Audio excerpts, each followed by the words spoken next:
احمدیہ مسلم جماعت کے information centre میں آپ کا خیر مقدم یہ کال کاٹ رہے ہیں جی، کچھ مسئلہ ہے. Ahmadiyya Muslim community information centre. This call will be recorded. کرو ریکارڈ کرو.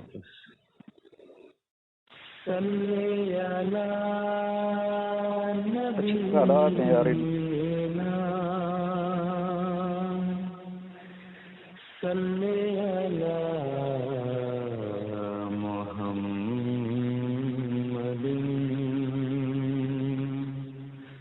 احمدیہ مسلم جماعت اسلام کی صحیح اور پرامن تعلیمات کو پیش کرتی ہے. ہمارا موٹو ہے محبت سب کے لیے، نفرت کسی سے نہیں. Ahmadiyya Muslim community propagates the true and peaceful teachings of Islam. The principle. السلام علیکم.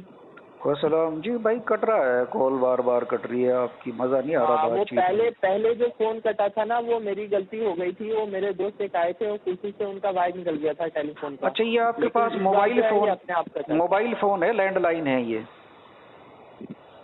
دونوں ہیں، موبائل بھی ہے لینڈ لائن. آپ جو بات کر رہے ہیں موبائل سے کر رہے ہیں؟ لینڈ لائن سے کر رہا ہوں. تو اس میں تو اتنا ڈسٹربینس ہوتا نہیں ہے. اچھا، میں یہ کہہ رہا تھا کہ عبداللہ اتم والی بات جو تھی وہ شام تک نہ مرزا جی کو پتہ چلی نہ ان کے مریدوں کو پتہ چلی. وجہ اس کی یہ ہے کہ شام میں پھر مرزا جی نے کچھ چنے دیے تھے کہ بھائی یہ جو ہیں انہیں پڑھوا کے کسی سنسان کنویں میں ڈلوا دو اور واپس پلٹ کے نہیں دیکھنا. اور پھر رات کو قادیانی جو تھے وہ ہو کر کے رو رہے تھے اور دیواروں میں سر مار رہے تھے. سن تو لیں، میرے سے حوالہ لیں. پھر مرزا جی نے کہا کہ یہ کیوں رو رہے ہیں، انہیں کیا ہوا؟ انہوں نے کہا جی عبداللہ کی وجہ سے رو رہے ہیں، عبداللہ اتم نہیں مرا. تو کہنے لگے جھوٹے پڑیں گے، ہم پڑیں گے، انہیں کیا ہوا؟ تو شام تک رات تک تو اس تاریخ تک پتہ نہیں چلی تھی. جی آپ کہہ رہے ہیں اس نے رجوع کر لی. آپ پتہ نہیں کہاں سے آپ بات لے کے آتے ہیں، ایک آدھی ادھوری بات آپ لے کے آتے ہیں. یہ چنوں کا جو مسئلہ بتا رہے ہیں نا آپ، یہ اس طرح سے نہیں ہے. یہ اچھا، مرزا صاحب کے کسی مدیر نے خواب میں دیکھا تھا یہ چنوں کا، اس طرح کے چنوں کا. تو پھر ایک خواب کا یہ ہے کہ خواب اگر ظاہر میں اگر پوری کر دیا جائے نا خواب کو، تو جو اس میں وقوع میں ہونے والا ہوتا ہے وہ بلائیں جو ہونے والی ہوتی ہیں نا وہ دور ہو جاتی ہیں. مثال کے طور پہ حضرت عمر کا واقعہ آتا ہے. قصہ نکالیں 160.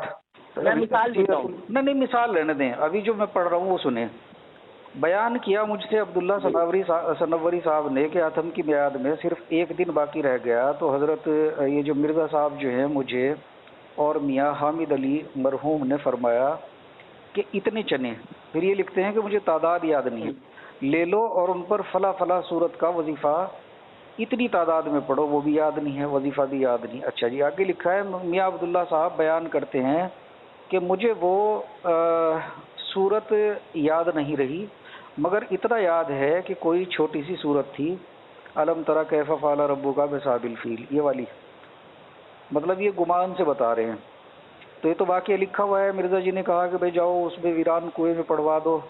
پھر جب وہ عبداللہ اتم نہیں مرا تو مرزا جی نہیں، یہ کیا مرزا صاحب نے کہا تھا یا خواب دکھا تھا؟ آپ تھوڑا پڑھے نا، آپ یہ خیانت نہیں کریں نا، اس میں بات پوری بیان کریں. آپ نکال لیں جی اسے روایت نمبر 160 نکال لیں سیرت مہدی کی. میں تو پڑھ ہی رہا تھا. روایت نمبر 160. ہاں، صفحہ نمبر 162 اور 63. بتائیں اس میں خواب کہاں ہیں؟ آپ نے تو یار مجھے ہی ڈرا دیا. میں نے اتنی بار حوالہ استعمال کیا، میں سوچ رہا خواب کا لفظ تو میں نے اس میں دیکھا نہیں ہے.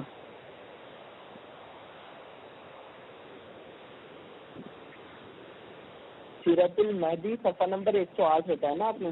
اجی قصہ نمبر نکال لیں 160 سیدھا. حصہ اول نکال لیں، صفحہ نمبر 160 162 اور 63 نکال لیں.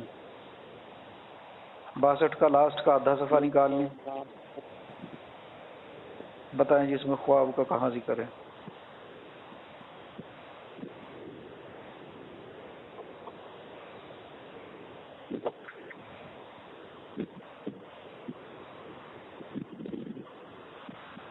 روایت نمبر کتنی ہے؟ 160. بیان کیا مجھ سے میاں عبداللہ صاحب سنوری نے کہ جب اتم کی میعاد میں صرف ایک دن باقی رہ گیا، یہی والا ہے نا؟ جی باقی رہ گیا تو حضرت مسیح السلام نے مجھ سے اور میاں حامد علی مرحوم سے فرمایا کہ اتنے چنے مجھے تعداد یا یاد نہیں رہی کہ کتنے چنے آپ نے بتائے تھے، لے لو اور ان پر فلاں سورہ کا وظیفہ اتنی تعداد میں پڑھو، مجھے وظیفہ کی تعداد بھی یاد نہیں رہی۔ اچھا خواب نہیں پڑھا آپ نے اس میں؟ خواب کا لفظ چھوڑ دیا؟ مجھے دیکھنے دیے نا پورا، اس میں پورا پڑھنے دیا پہلے کیا ہے۔ وظیفہ اتنی تعداد میں پڑھو، مجھے وظیفہ کی تعداد بھی یاد نہیں رہی۔ میں عبداللہ صاحب بیان کرتے ہیں کہ مجھے وہ سورہ یاد نہیں رہی، مگر اتنا یاد ہے کہ وہ کوئی چھوٹی سی سورہ تھی، جیسے الحمد للہ کے فقال ربو کا بھی اصحاب الفیل، اور ہم نے یہ وظیفہ قریباً فائدات کر کے ختم کیا تھا۔ وظیفہ ختم کرنے پر ہم وہ دانے حضرت صاحب کے پاس لے گئے، کیونکہ آپ نے ارشاد فرمایا تھا کہ وظیفہ ختم ہونے پر یہ دانے میرے پاس لے آنا۔ اس کے بعد حضرت صاحب ہم دونوں کو قادیان سے باہر غالباً شمال کی طرف لے گئے اور فرمایا یہ دانے کسی غیر آباد کنویں میں ڈال لے جائیں، اور فرمایا کہ جب میں نے دانے کنویں میں پھینک دیں تو ہم سب کو پھر احتیاط سے واپس لوٹائیں گے، ہمیں کہیں دیکھیں گے غیر آباد کنویں میں ڈالنے۔ جی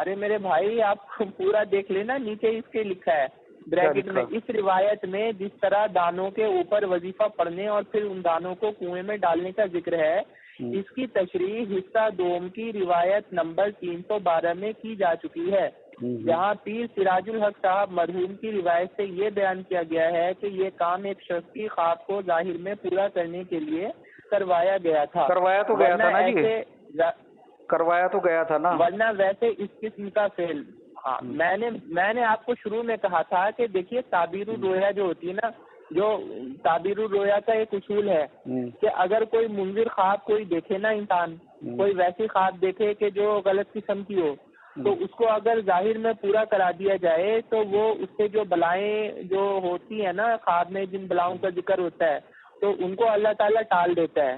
اب اس کی مثال میں آپ کو اس طرح سے دے رہا تھا، بلا آ رہی تھی عبداللہ سے، میری بات تو سن لینا، آپ سننے کو تیار نہیں ہوتے۔ اس کی مثال میں آپ کو ایسے دے رہا تھا کہ حضرت صلی اللہ علیہ وسلم نے جو وہ جو تھے نا سراقہ بن مالک، تو ان کے ہاتھ میں جو وہ پیچھا کر رہا تھا، حضرت صلی اللہ علیہ وسلم جب ہجرت کر رہے تھے مکہ سے مدینہ کی طرف، تو سراقہ بن مالک پیچھا کر رہا تھا، تو وہ کرتے کرتے اس کا گھوڑا دھس جاتا ہے، تو آخر میں حضرت صلی اللہ علیہ وسلم کو جو ہے نا وہ جانے دیتا ہے، تو وہ پھر حضرت صلی اللہ علیہ وسلم فرماتے ہیں کہ اے سراقہ تمہارا کیا حال ہوگا جب کیسر و کسرا کے سونے کے کنگن تمہارے ہاتھ میں ہوں گے۔ اب سونا جو ہے اسلام میں مرد کے لیے سونا پہننا حرام ہے، اور خواب میں سونا دیکھنا بھی جو ہے نا اچھا نہیں ہے، اگر مرد خواب میں سونا دیکھے تو وہ اچھا نہیں ہے۔ تو سراقہ بن مالک کے ہاتھ میں حضرت صلی اللہ علیہ وسلم نے کثیر طور سے دیکھا ہوگا نا سونا، جبھی تو کہا تھا۔ تو جب کسرا ایران جو فتح ہوا تو حضرت عمر رضی اللہ تعالیٰ عنہ نے اس خواب کو حضرت صلی اللہ علیہ وسلم کی جو رویا یا کشف جو بھی تھا اس کو پورا کرنے کے لیے وہ سراقہ جو تھے ان کو بلایا، اور کسرا کے جو ایران کا جو بادشاہ تھا اس کے سونے کے کنگن پہلائے، تاکہ وہ جو منظر پہلو ہے نا خواب کا وہ دور ہو جائے۔ تو یہ اصول ہے، یہ مطلب یہ کہ خواب میں اگر کوئی اس طرح کی بات ہوتی ہے تو اس کو ظاہر میں پورا کر دینا چاہیے۔ تو یہ عمل ہوا تھا نہیں ہوا تھا چنے پڑھوانے کا؟ تو بہرحال اس دن تک تو مرزا جی کو پتہ نہیں چلا، پڑھوائے تھے تو اس کی حقیقت تو آپ کو بتا دی گئی ہے، اور باقی جو صحابی تھے جو تھے مرید تھے وہ ڈرتے تھے کہ میعاد پوری ہونے والی ہے، مرزا صاحب کو تو ڈر ہی نہیں تھا کسی چیز کا، کیونکہ پہلے وہ اس میں توبہ کی شرط رجوع کی شرط پہلے لگی ہوئی تھی۔ اگر کوئی انسان انصاف کی نظر سے دیکھے گا تو اس میں تو پہلے ہی رجوع کی شرط لگی ہوئی ہے۔ میرا مقصد نہیں سمجھے آپ، میرا مقصد یہ ہے کہ ٹوٹکا ایک دن پہلے تک ہوا تھا یا نہیں ہوا تھا؟ تو عبداللہ آتم نے کب توبہ کی، کب رجوع کیا؟ جب یہ عبداللہ آتم نے جب مباحثہ ہو رہا تھا، مباحثہ کے دوران ہی جب چل رہا تھا نا مباحثہ، اسی دوران اس نے جو ہے نا رجوع کر لیا تھا۔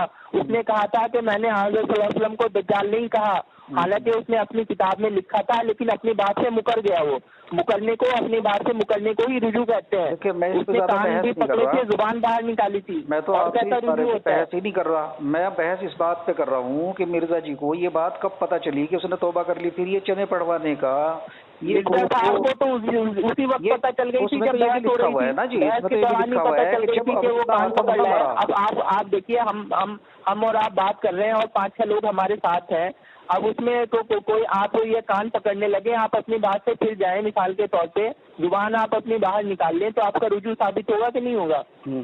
آپ مجھے بتائیں جب عبداللہ آتم نہ مرا تو قادیانیوں میں ایک اضطراب کا اور بے چینی کا عالم تھا اور قادیانی سر پیٹ پیٹ کے رو رہے تھے، اور مرزا جی نے کیا انہیں یہ کہا تھا یا نہیں کہا تھا کہ انہیں کیا ہو گیا، یہ کیوں روتے ہیں؟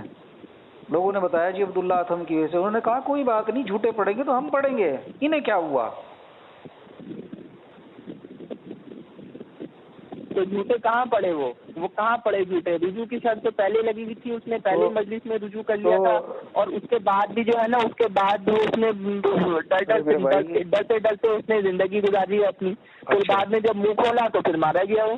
اچھا، بعد میں پھر منہ کھولا، پھر بعد میں مارا گیا، تو بعد میں تو مرزا جی بھی مارے گئے نا جی، مرزا جی بھی مارے گئے، وہ بھی مر گیا، بات تو اس کی ہو رہی ہے نا، اس عمل کی۔ تو آپ کا چلتا رہے گا، یہ کھینچتانی چلتی رہے گی، یہ جو ہے نا جماعت کو انشاءاللہ کیسے بھی حالات ہو جائیں، جماعت نے ترقی کرنی ہے، چلے چھوڑ دیں، جماعت انشاءاللہ تعالیٰ بڑھے گی اور دنیا کے جو ہے نا پوری دنیا میں محیط ہو جائے گی، پوری دنیا میں پھیل جائے گی، اب اس طرف اور جتنے دشمن ہے نا جماعت کے وہ سارے کے سارے ناکام و نامراد رہیں گے، اور یہی جماعت کی سچائی کی سب سے بڑی دلیل یہی ہوگی۔ اب آپ اس طرف آ جائیں، وہ جو اگلے بننا انا و رسولی، یعنی اللہ تعالیٰ نے لکھ چھوڑا ہے کہ میں اور میرے رسول غالب آئیں گے، چاہے کتنے مخالف حالات ہوں، یہ پیشگوئی جو ہے اللہ تعالیٰ کی ضرور پوری ہو کے رہے گی، احمدیت ضرور ترقی کرے گی۔ اس آیت سے غلط استدلال کر رہے ہیں، اس کے اندر کسی مجازی نبی، کسی ذلی نبی، ذلی رسول، مجازی نبو رسول کا کوئی ذکر بھی آپ کتنے ہیلے بہانے لگاتے رہے، پوری دنیا جو ہے نا، پوری دنیا آ جائے چڑھائی کر دے جماعت سے، لیکن جماعت کو ختم نہیں کر سکتی وہ، خطرناک منصوبے بنانے، لیکن احمدیت کو صفائے ہستی سے کبھی مٹا ہی نہیں سکتے۔ ہم نہ کسی کو مٹانے کی بات کر رہے ہیں، رہنا ہے قیامت تک رہنا ہے، دیکھیں ہم نہ کسی کو مٹانے کی نہ گھٹانے کی بات کر رہے ہیں، اب آپ اس طرف آ جائیں۔ یہ سازشیں جو چلتی رہتی ہے نا، میں آپ کو نہیں کہہ رہا، جو بھی چل رہے ہیں میں ان کو کہہ رہا ہوں میں کہ کوئی کتنی بھی کوشش کر لے، کبھی اپنے مقصد میں کوئی بھی کامیاب نہیں ہوگا، دشمن جو ہے نا کبھی کامیاب نہیں ہوگا، جماعت نے انشاءاللہ ترقی کرنی ہے۔ اچھا تو چلیں، اب یہ جو مرزا جی نے لکھا ہے تو مجھ سے پادریوں کے وقوع، بھائی ایک منٹ رکیں تو ٹھیک ہے، ایک منٹ جو آپ نوٹ کر کے لائے ہیں نا وہ اپنا مواد مجھے ایک منٹ کا ٹائم دے دیں، پھر زیادہ نہیں، ایک منٹ۔